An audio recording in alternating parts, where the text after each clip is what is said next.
Is-siġillat il-kuntratt tax-xiri tal-proprjetà tal-Għaqda tal-Mużika San Gejtanu fil-Ħamrun b'investiment ta' iktar minn 2,800,000 euro mill-Kunsill Malti għall-Arti, is-sede din is-soċjetà mhux ħatibqa' iktar friskju li tittieħed minn sidin privati minħabba liġijiet tal-kera ta' qabel l-1995. Il-President tal-Għaqda Nigel Vella qal il-attivisti jħossu li d-dar tagħhom ġiet salvata. Il-fatt li propju ftit tal-ġranet ilu ċelebrajna l-118 sena mitwaqqif tas-soċjetà tagħna tfisser li prattikament permezz tal-iffirmata dan il-kuntratt li ħerġajna twelidna mill-ġdid. Permezz tiegħu ħankunu qed nerġgħu nassiguraw illi bħala soċjetà tibqa' taħdem, tibqa' tixpruna il-ħidma u l-imħabba lejn il-mużika ma fl-aħħar mill-aħħar tibqa' tkun mutur importanti fil-komunità tagħna tal-Ħamrun.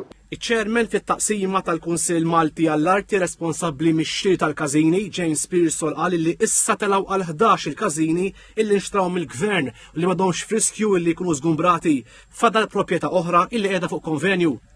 Il-każini għandhom attivitajiet varji, l-attivitajiet varji għandhom jibqgħu mixjin bl-istess professjonalità li huma kienu jmexxu, anzi jiena ġiġa qiegħed nappella li dawn l-attivitajiet għandhom joħorġu il-barr mill-bibien tal-każini rispettivi li nxtraw.